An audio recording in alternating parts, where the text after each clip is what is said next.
All right, so I decided in this video to tell you how I became a real estate agent, and it's something I want to talk about because I really never planned on being a real estate agent, or I never even imagined about to become a real estate agent. Totally wasn't in my plans. So I came from Poland in 2000. I used to play ice hockey. That's how I got here to USA, to Chicago specifically, and very shortly I got introduced to building, as a lot of people, building industry or construction industry, as a lot of people do.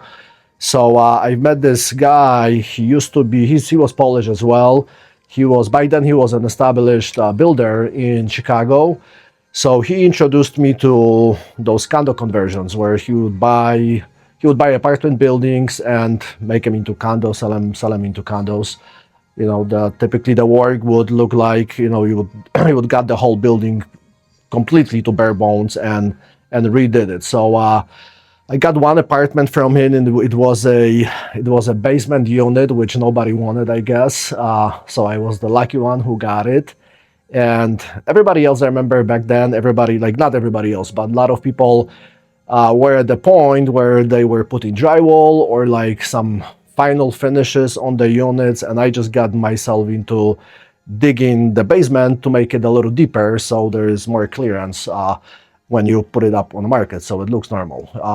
So a lot of this work I've been doing myself. Obviously, I've hired contractors, electricians, all that stuff, because we needed permits, and well, obviously I wouldn't be able to do it myself, but I did myself what I could have had, included, digging the concrete, hauling the dirt away from the basement unit. And so at some point, I think I've had the concrete poured, like the new concrete floor, and we started framing. So that was a framer doing all the framing, but I was doing like little stuff around. I was always there most of the day. And I know that some of the units in the building, it was a 19-unit building, I think, were already finished. And so the people, some of them were on the market, and so I put a for sale by. I wasn't an agent back then. I put a for sale by owner in the window, in the bottom window, and naturally people were coming with their agents to look at the other units, but they saw my for sale by owner, and suddenly I was, whatever day it was, I got a knock on the window, and there's this older gentleman, asking me about this unit, and it turns out he was looking for his daughter, which she was, I guess, 25, 26. I can remember at this point. But a few days later, I had the place under contract. And I remember I was the last one to get the unit. It was supposed to be the worst unit in the building. And it was the first one under contract. It took a few more months to close because we had to finish work, but we closed. But I knew what the profit's going to be roughly. So I remember I've made very close, or maybe even $50,000, 50, which, I was 24 years old, I think, at that point, or 23. That was nice money. So immediately, as soon as I got that contract, I bought another one, just like it, another basement unit. Same thing happened, although I think we're close to be finishing it when I got a contract. That was, I think, the second one made like $40,000. But with that said, within 6, 7, 8 months, I've made $90K, really not doing, I was working there quite a lot, or I was there all the time, but I would, let's just say it was easy money. Those units, I remember I was buying them, I think they were like $70,000, $80,000, $90,000. So back then, in the bad shape, they weren't that expensive. Anyhow, the profit was there, it was good. Later I bought, I think, a 6-unit, and I partnered up with somebody. Then I did like an 11-unit, I think, and it was really going great. And I was using an agent to sell these things, and they were really selling like super fast. They're to the point where they would sell the same day or same night we put them on the market. I remember that agent telling me, because he would charge 5%. Back in the day, he would also say, let's do another percent for the buyer's agent, so they're more likely or more willing to put an offer on this unit, not the other. It was a good tactic, but I don't think that was really necessary back then, because they were really selling within, 3 days on the market was a long time for those units, at least. But I wasn't really paying attention. I was making my money, sometimes 30,000, sometimes 40. I was also spending money. I was young, so I had all the nice cars and vacations and things like that. But then 2007 and 8 happened, and I think I was left with 6, maybe 8 units. And I remember how it happened, because like we're selling them with a profit, and then the profit was very little, and then at some point it was like no profit, and then last one we sold with, we had to bring money to the closing to sell it, and that was it. And overnight I was left with 6, I think 8 units that between 2 buildings that wouldn't sell, and ultimately they went to foreclosure. I've lost everything. My house went to foreclosure as well. I did the bankruptcy. I remember I had this Hammer 2 H2 gas guzzler, by the way, but I remember that was towed away in the middle of the night on Sunday, and I bought like I think I paid $1,500 or $1,000 for like an old Dodge Caravan. So we've had that for a while, and I went to work. So right after that, so there was no real estate, was done. And I wasn't an agent. I was just like this investor, flipper, whatever you want to call it.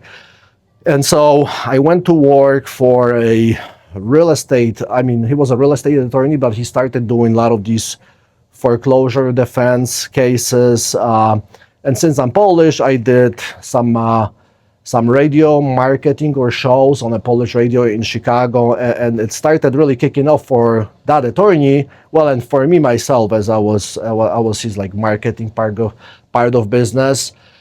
And a lot of these foreclosure defense clients, where they were losing the house, like everybody was losing houses back in 2007, 8, 9, 10. A lot of them turned into a short sale. So we started sending these homeowners to an agent, some agent or some agents, or they pick their own agents, and they started selling at some point. And then, I think, so that was like 2009 when I'm thinking, there's so many of these homes, and, and somebody's selling them. And I'm looking, I see those, sometimes I get to see those statements, and I see that agents are making money, And that, back then, those short sales were kind of easy, because, people would put them on the market, agents, and they would sell. It just took some time. Most of them would sell, or whatever, 50% of them would sell, 50% maybe would go to foreclosure. But anyhow, they were selling, and I'm thinking, well, maybe I should get a license. So I did. I got a license in 2009, and right off the bat, I've had some listings. I mean, the first year wasn't even that bad for me. I did sell a few houses. So that, well, okay, going back. So this is the reason I got a real estate license. I wasn't thinking I'm going to be a real estate agent.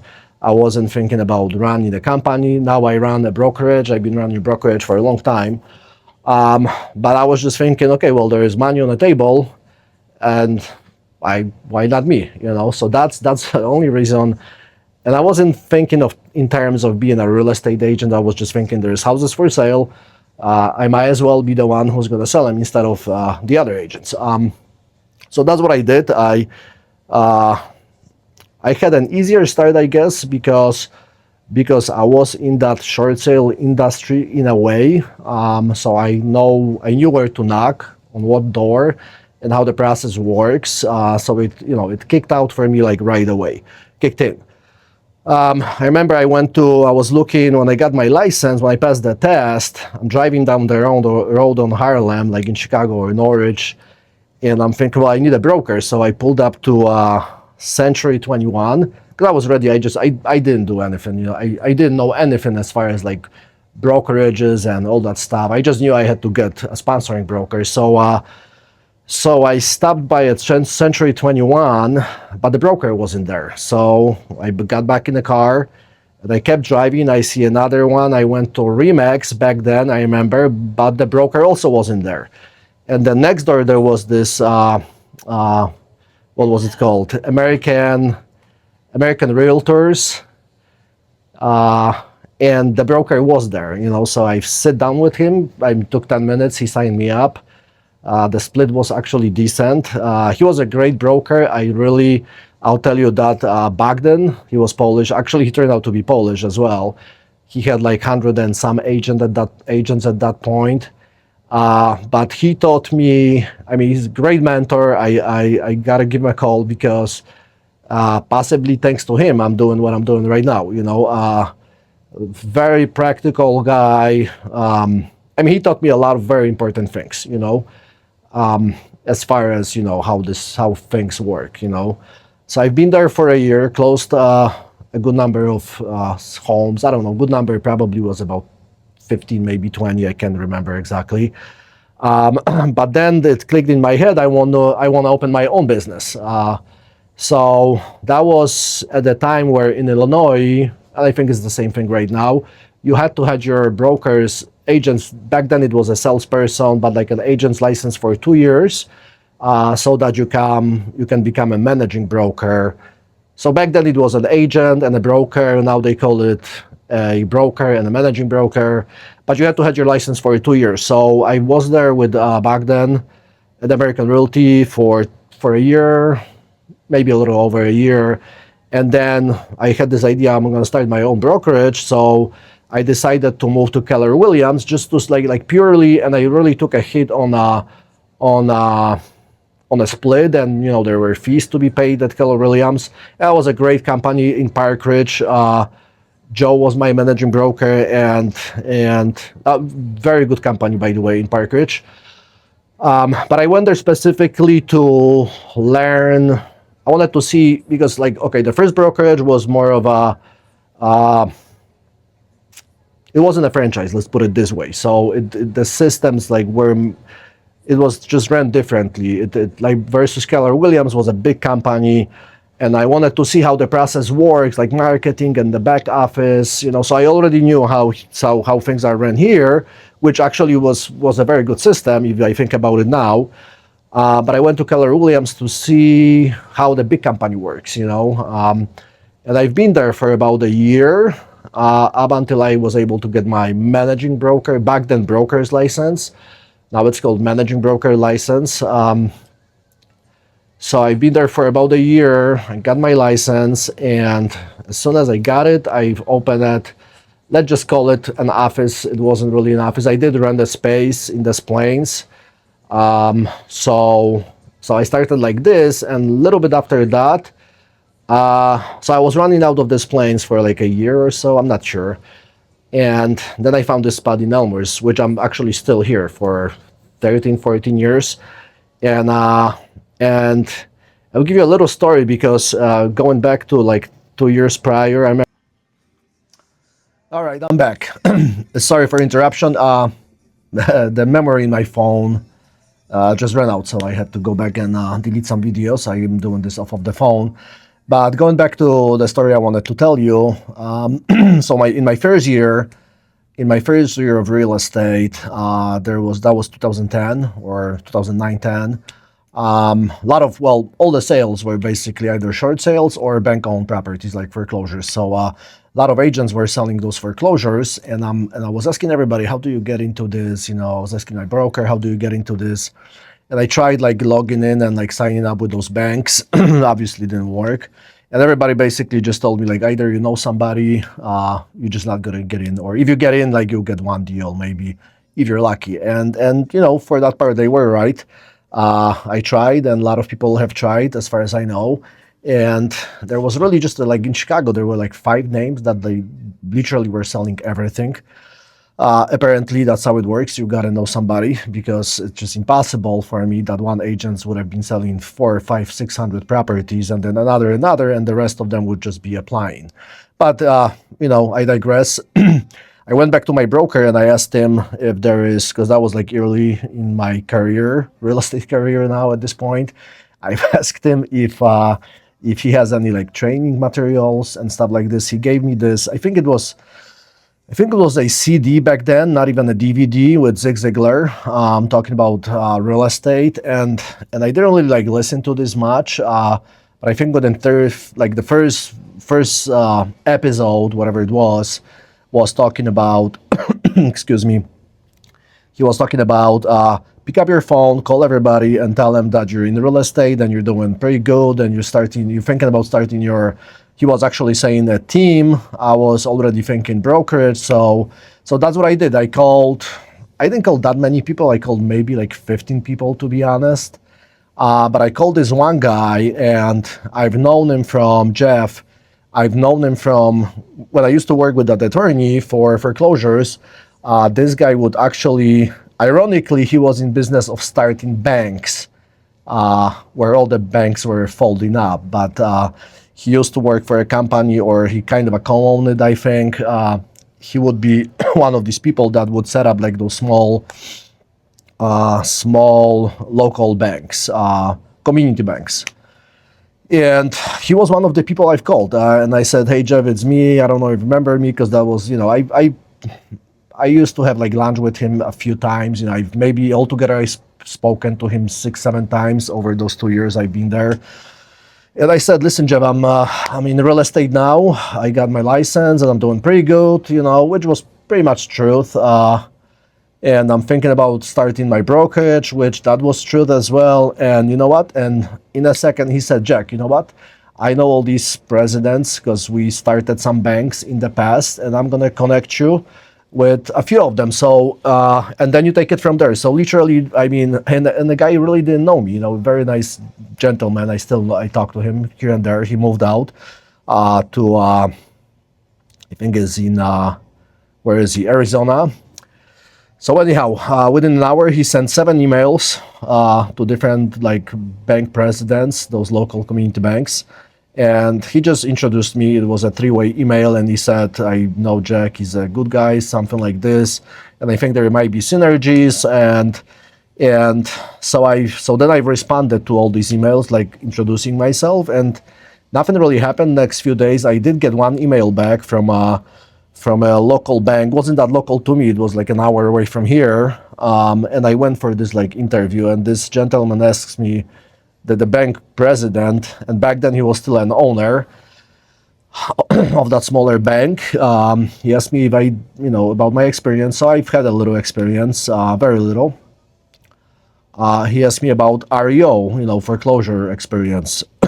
Well, for that I said, no, I have none. And that's how the conversation basically ended back then. It was a good conversation, and he just said, "I think if I have anything or anything like that, I'll reach out to you." 2 months passed. Like every few weeks, I would just send him like an email that I'm still there. And finally, he emailed me, "Come to the bank." So I did, and that was funny because he said, "We have this property in Maywood, and we want to sell it. We're asking about $20,000 for it." It's the building was in disrepair, of course. It was super cheap. And I said, "You know what? I think I actually have a buyer," because, I was in construction. I knew those contractors already. And I think, let me make a phone call. And I called one of my buddies, and he said yes on the spot. And on the spot, I had it sold. I didn't even list it. So I guess he was happy with that. I think within a few weeks, he gave me another listing. It started with like really bad properties, abandoned or flat. Like they were bad. They were all like cheap properties. But over years, it built up to a good number of homes. Finally, I was selling like $300,000, $400,000, $500,000 homes for them. The bank didn't have that many. It was more of a commercial bank, but they had some residential loans. So I've ended up selling a lot of them, and maybe all of them for them at that point. I did some property, I don't want to call it management, but I was watching out for these buildings, going out there, checking them out. I was getting paid a little money monthly per house, just to make sure it's looking good. And I was just hiring like lawnmowers and things like that. So yeah, that was it. And then actually that president introduced me to another guy from a different larger bank. They gave me some business. So I ended up selling for the few years, not a lot of homes, but a good number of those foreclosures. And so that's kind of how it started for me. And, and in the meantime, in 2014, I started this company called Redco. I ran on this for 12 years or 13 years. And the business was, in the beginning was great. I've had some luck bringing a lot of people to my office, paid some money. It was like up and down, up and down. It wasn't anything great. I kept selling houses myself. Some years I really focused on selling houses. Then I focused on the office and recruitment.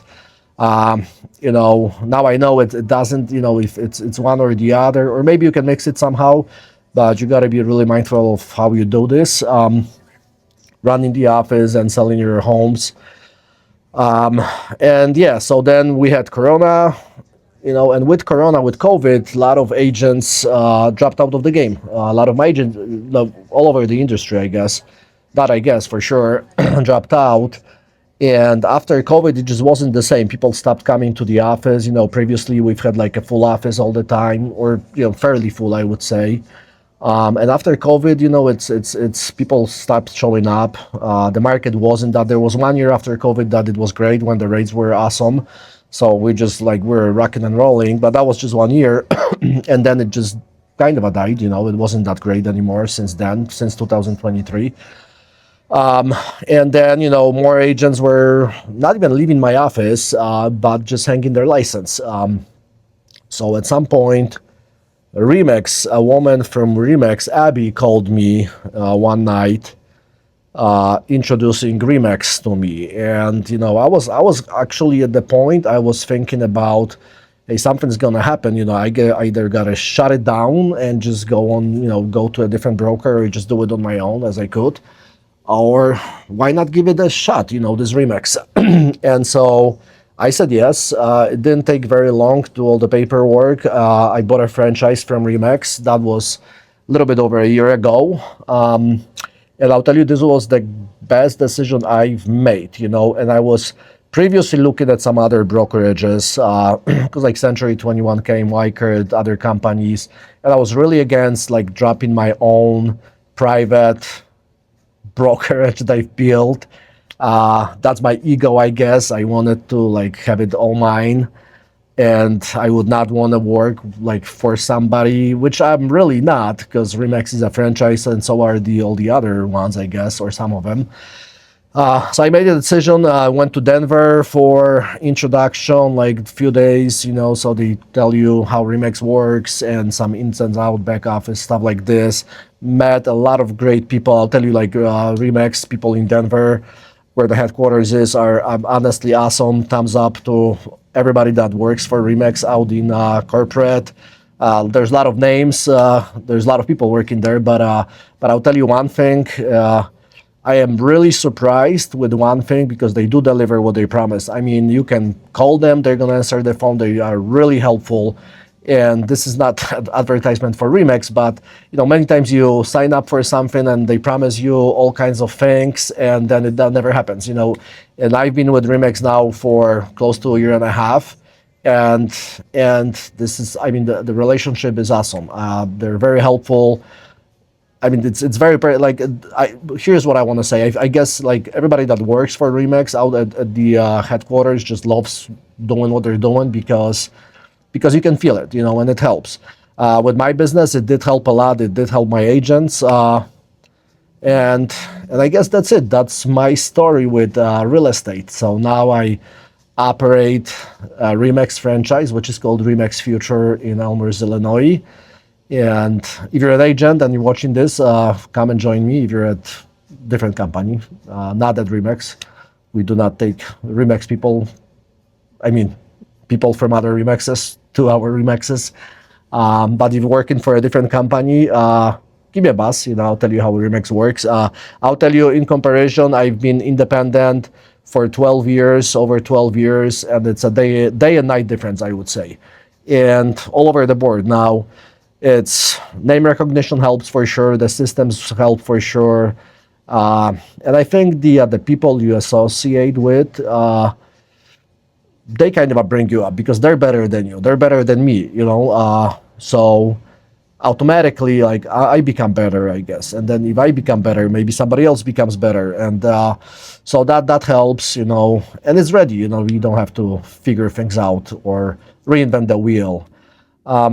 Yeah, but that's the story, and that's how I'm doing this, and I sell houses, and I'm gonna go back to how you run the brokerage and keep selling houses. I do sell houses, quite a lot of them, but I do specialize and stick to my area. I do not go far. All my business is, I would say, within 5, 6, 7 minutes from my office or home, and I live very close. It's a few minutes from my home is a few minutes from my office. So this way I can tend to my clients because they are super close. I do a lot of new construction builders, which is a different type of or flips, and many buyers too, and regular sellers. But it's all really close. Most of my deals are in Elmhurst. I don't want to say most. No, actually it is most, and then few around the town. But it's literally maybe I'd say 10 minutes away from my office. So that lets me still run the office, and it lets me be available for my clients. Well, I hope it helps you if you want to do real estate. For me, it did happen just by accident, and I love it. It's flexible. You don't want to make it too flexible because then you're not going to make any money. But it is flexible. If you want to take time off, you can take time off within reason. Well, I hope you liked what you hear and what you heard, and